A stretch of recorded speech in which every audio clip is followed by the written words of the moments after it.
Hi student, आज के lecture में हम जल प्रदूषण का ट्रीटमेंट यानी कि उपचार देखेंगे। तो जल प्रदूषण को उपचारित कैसे करते हैं, सीवेज का उपचार। तो सीवेज की तीव्रता कम करना ताकि ये रिसीविंग वाटर दूषित ना करे, उद्देश्य ये हैं। सीवेज के आयतन को कम करना। तीसरा, रोगजनक कीटाणुओं को नष्ट करना। चौथा, सीवेज को सुरक्षित तथा संतोषजनक करना। सीवेज का हमें ट्रीटमेंट करना है। उपचार प्रक्रम, ट्रीटमेंट सिस्टम। उपचार प्रक्रम का खाका लेआउट ऑफ ट्रीटमेंट सिस्टम चित्र 4.7 में दिखाया गया है। तो ये आपका चित्र है, इसके प्रत्येक सेक्शन का हम धीरे धीरे अध्ययन करेंगे। ठीक है, पहला होता है स्क्रीन्स यानी कि छन्ने। ये रहा स्क्रीन्स। तो रहा सीवेज आता है, इसमें क्या होता है, जो कचरा होता है उसको छान लिया जाता है। वहित मल उपचार की क्रिया में कपड़ों के टुकड़े, रसोई का कचरा, कागज़, लकड़ी के टुकड़े, मल, गुटी का रेशे, बाल आदि को अलग करने हेतु स्क्रीन से छाना जाता है। स्क्रीन में समान आकार के चौकोर व गोल छेद होते हैं। छानने वाला स्क्रीन समांतर लगी लोहे की छड़ों या तार की जाली या छिद्रित इस्पात की चादर का बना होता है। ठीक है, ये जो चादर है स्क्रीन कहलाती है। जाली अगर छिद्रित इस्पात की चादर की बनी हो तो इसे स्क्रीन व लोहे की छड़ों का बना होने पर ये रैक कहलाता है। ओके, ये इनके सुराखों की माप हेतु तालिका है।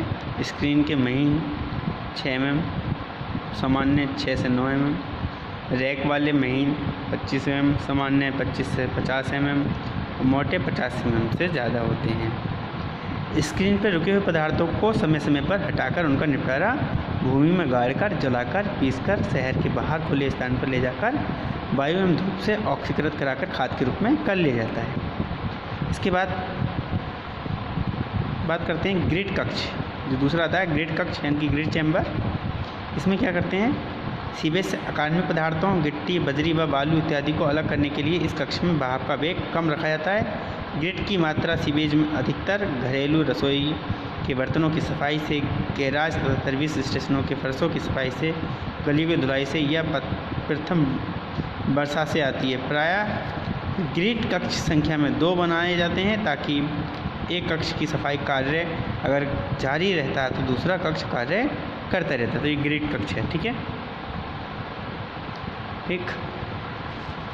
फिर आता है स्कीमिंग टैंक। स्कीम टैंक में क्या होता है, इसमें साबुन आदि की गंदगी होती है, चिकनाई, तेल आदि होता है, उनको दूर कर दिया जाता है। सीवेज में ग्रीस, चिकनाई व साबुन आदि तैरती अवस्था में होते हैं जो प्राय झाग पैदा करते हैं। सीवेज से चिकनाई युक्त इन पदार्थों की मात्रा अलग करने के लिए अब मलन टैंक का प्रयोग किया जाता है यानी कि स्कीमिंग टैंक।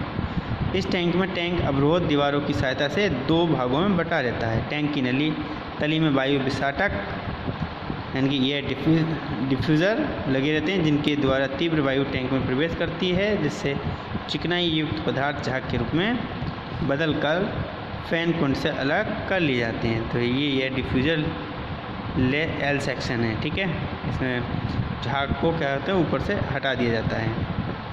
फिर आता है द्वितीयक उपचार। क्या है इसमें, सेकेंडरी ट्रीटमेंट में इस ट्रीटमेंट में अपसादी टैंक का प्रयोग किया जाता है। ठीक है, इस उपचार का उद्देश्य 80 से 90% तक बैठने वाले पदार्थों को सीवेज से अलग करना तथा सीवेज की 30 से 35% तक क्षमता को कम करना है। अपसादन क्रिया में खनिज एवं कार्बनिक पदार्थों को अलग किया जाता है। यदि अपसादन क्रिया ना की जाए तो इससे सीवेज दुर्गंधयुक्त हो जाता है तथा बीओडी की मांग बढ़ जाती है। साथ ही जैविक प्रक्रिया में रुकावट आती है। 4.10 चित्र कितना 4.10।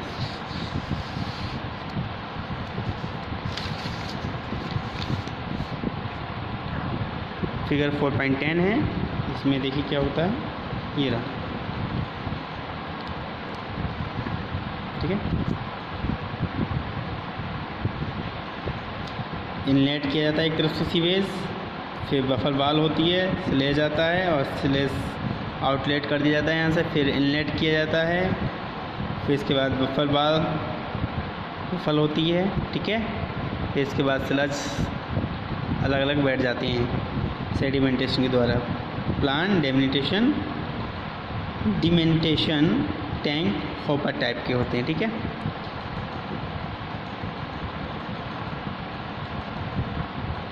तो coagulate sedimentation tank mechanically operated.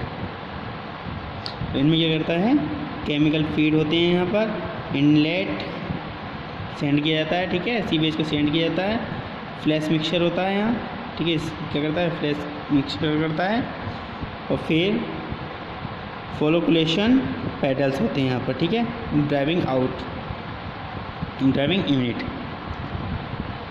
तो देखते हैं, अपसादन प्रक्रिया में भारी पदार्थ तो स्वयं के भार के कारण नीचे बैठ जाते हैं तथा अन्य हल्के कार्बनिक पदार्थ स्कंदन क्रिया की कोगुलेशन कहते हैं, कोगुलेशन की प्रोसेस के थ्रू से बड़े बड़े गुच्छों के रूप में भारी होकर नीचे बैठ जाते हैं। स्कंदन क्रिया हेतु स्कंदकों का प्रयोग किया जाता है, मतलब केमिकल फीड किए जाते हैं यहाँ से, ठीक है, प्रयोग किया जाता है, जिनमें मुख्यतः स्कंदक निम्न है, यानी कि फिटकरी डाली जाती है, चूना डाला जाता है, हाइड्रोजन सल्फ्यूरिक एसिड डाला जाता है, FeCl2 डाला जाता है, FeCl3 और फेरिक सल्फेट डाला जाता है। सादा अपसादन क्रिया में स्कंदकों का प्रयोग नहीं किया जाता। निम्न चित्रों से अपसादन क्रिया देखकर आसानी से समझी जा सकती है, ठीक है। निस्यंदन की फिल्ट्रेशन, अपसादी टैंक से निकले हुए वाहित मल से तैरते हुए तथा हल्के ठोस पदार्थ अलग हो जाते हैं, परंतु बहुत महीन निलंबित पदार्थ तथा घुले हुए पदार्थ कोलाइड अवस्था में रह जाते हैं,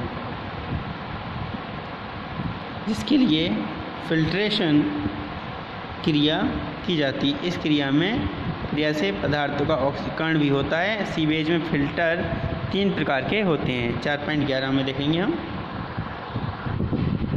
तो यहाँ पर देखिए, ये सेक्शन एलिवेशन है, सीवेज, कॉन्टैक्ट बेड,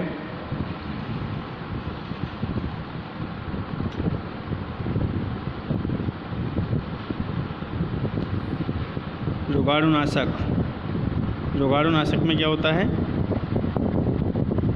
फिल्टरन के बाद भी सीवेज में कुछ रोगजनक कीटाणु रह जाते हैं, जिनको दूर करने के लिए रोगाणुनाशक क्रिया अपनाई जाती है। इस प्रक्रिया में कुछ रासायनिक अवयव मिलाकर जल सीवेज को रोगाणुओं से दूर कर लिया जाता है। रोगाणुनाशक हेतु निम्न विधियाँ प्रयोग में लाई जाती है। कौन सी है, निर्गमीकरण, अधिक चूना प्रक्रम, ब्रोमीन उपचार, ओजोन उपचार, रजत उपचार, अल्ट्रावायलेट किरणें, क्लोरीनीकरण, पोटेशियम परमोनेट उपचार आदि। रोगाणुनाशक की इन्फेक्शन करने के बाद सीवेज को किसी नदी या झील आदि में छोड़ा जाता है या इसे सिंचाई हेतु प्रयोग में लाया जा सकता है। एक्टिवेटेड स्लज प्रक्रम, एक्टिवेटेड स्लज प्रोसेस, जब सीवेज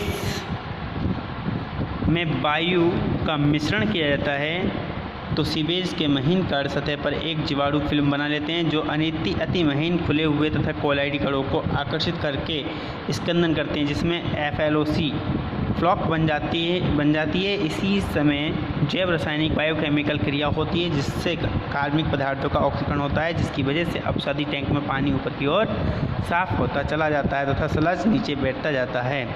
यही फ्लॉक एक्टिवेटेड स्लज है, ठीक है। तो इसमें क्या होता है, जो गंदगी होती है वो नीचे बैठ जाती है।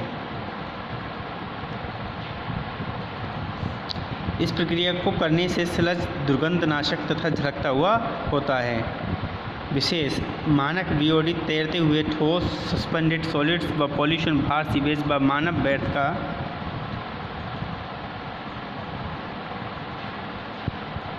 तालिका है। ये फ्लश टॉयलेट सेप्टिक टैंकों से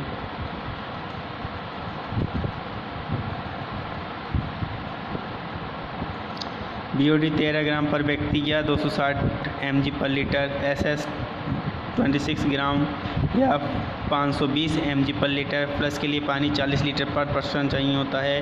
घरेलू व्यर्थ जल बिना सीवेज के BOD कितनी होती है, केमिकल बायोलॉजिकल ऑक्सीजन डिमांड 40 ग्राम पर व्यक्ति या 200 mg पर लीटर। SS 50 ग्राम या 260 mg पर लीटर। सस्पेंडेड सॉलिड कितने होते हैं, इतने होते हैं। व्यर्थ पानी की मात्रा 200 लीटर। कार्यालय भवन में दूसरे व्यर्थ जल जहाँ पर ये होते हैं, ठीक है। कार्यालय भवन से BOD 80 mg पर लीटर। होटलों से BOD 100 mg पर लीटर। अस्पतालों से BOD 100 mg पर लीटर। ढाबों से भोजनालयों से BOD 400 mg पर लीटर। फिर है लिमिनोलॉजी। देखिए लिमिनोलॉजी क्या है, विज्ञान की वह शाखा जिसमें स्वच्छ जल के भौतिक, रासायनिक व जैविक गुणों का अध्ययन किया जाता है, लिमिनोलॉजी कहलाता है। याद रखना, लिमिनोलॉजी किसे कहते हैं, विज्ञान की वह शाखा जिसमें स्वच्छ जल के भौतिक, रासायनिक व जैविक गुणों का अध्ययन किया जाता है, लिमिनोलॉजी कहलाता है। जलीय स्रोतों में सूक्ष्म जीवाणुओं के प्रकार, types of micro organism in water source. जलीय पारितंत्र में पानी में बैक्टीरिया, फंगी और काई के सूक्ष्म जीवाणु के रूप में पाई जाती है। फंगी व बैक्टीरिया रेड्यूसर की तरह काम करते हैं। वास्तव में फंगी व बैक्टीरिया रासायनिक यौगिकों को तरल तत्वों में तोड़ते हैं और सरल तत्वों में तोड़ते हैं और अपनी वृद्धि के लिए ऊर्जा प्राप्त करते हैं। ये ऊर्जा रासायनिक ऊर्जा होती है। ठीक है, जबकि काई को उत्पादक कहा जाता है क्योंकि ये प्रकाश ऊर्जा को अवशोषित कर रासायनिक ऊर्जा के रूप में ऊर्जा स्टोर करता है तथा प्रकाश की अनुपस्थिति में मेटाबॉलिक प्रक्रिया के लिए संचित रासायनिक ऊर्जा के उपयोग में लेता है। इस प्रकार बैक्टीरिया व फंगस पर्यावरणीय उत्प्रेरक हैं तथा अलगी जलीय सौर ईंधन सेल है। वास्तव में काई एक अति सूक्ष्म जीवाणु है जो कार्बनिक पोषकों में वास करता है तथा कार्बनिक पदार्थों का प्रकाश संश्लेषण द्वारा CO2 उत्पादन करता है। अलगी को पोषकों रूप में कार्बन CO2 या CO3,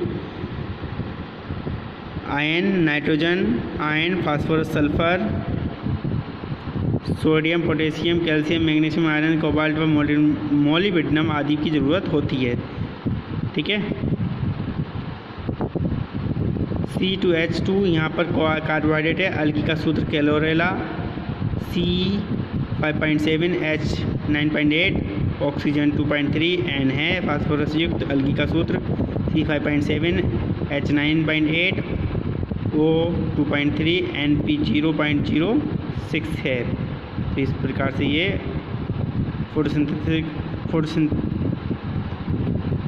फोटोसिंथेटिक रिएक्शन करते हैं, इनकी प्रकाश संश्लेषण की क्रिया करते हैं। समुद्री पानी में लवणों के सांद्रण की तालिका ये है।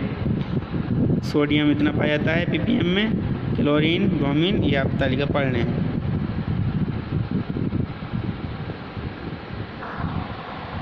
विभिन्न दिशाओं में अपघटन क्रिया की तालिका, वायवीय दिशा और अवायवीय दिशा। तो वायवीय दिशा में कार्बन डाइऑक्साइड बनती है, अवायवीय दिशा में मीथेन बनती है, अमोनिया से नाइट्रोजन से अमोनिया बनती है और नाइट्रिक एसिड बनता है, और अवायवीय दिशा में नाइट्रोजन से NH+ अमीन्स बनते हैं। ठीक है, और सल्फर से H2SO4 बनता है और उसमें अवायवीय में हाइड्रोजन सल्फाइड बनती है। ठीक है, आर्थ फॉस्फोरिक अम्ल बनता है फास्फोरस से, और अवायवीय दिशा में क्या बनती है, फॉस्फीन गैस बनती है, फॉस्फोरस के कंपाउंड्स बनते हैं। पौधों की वृद्धि विशेष के लिए निम्न आवश्यक तत्वों की आवश्यकता है कि कौन कौन से, carbon, hydrogen, oxygen, nitrogen, phosphorus, sulphur, potassium, magnesium, calcium, sodium, लोहा, manganese, copper, zinc, boron, vanadium, chlorine, molybdenum और SI यानी कि सिलिकॉन आदि की आवश्यकता पड़ती है। पानी में कम pH होने पर प्रभाव, तो पानी का जब pH कम होता है तो वो एसिडिक हो जाता है। ठीक है, एसिडिक होने पर एसिडिक मीडियम में जलीय जीव खत्म हो जाते हैं। पानी में pH मान कम होने पर पानी की प्रकृति अम्लीय हो जाती है। pH मान का जलीय पारितंत्र के लिए 4 से नीचे नहीं होना चाहिए।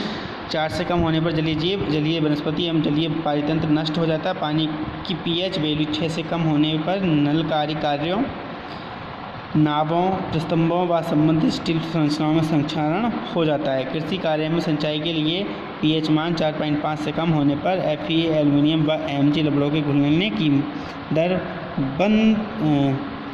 बढ़ जाती है। परिणामस्वरूप पौधों के लिए ये विषैलेपन का कार्य करता है।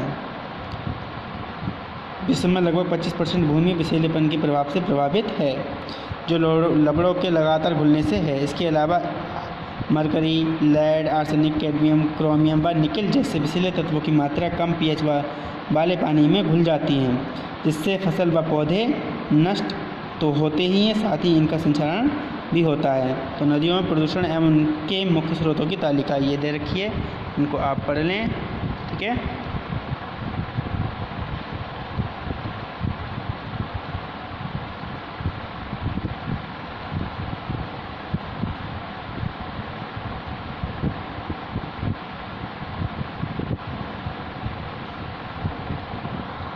आज के लेक्चर में बस इतना ही। Thank you. जय हिंद।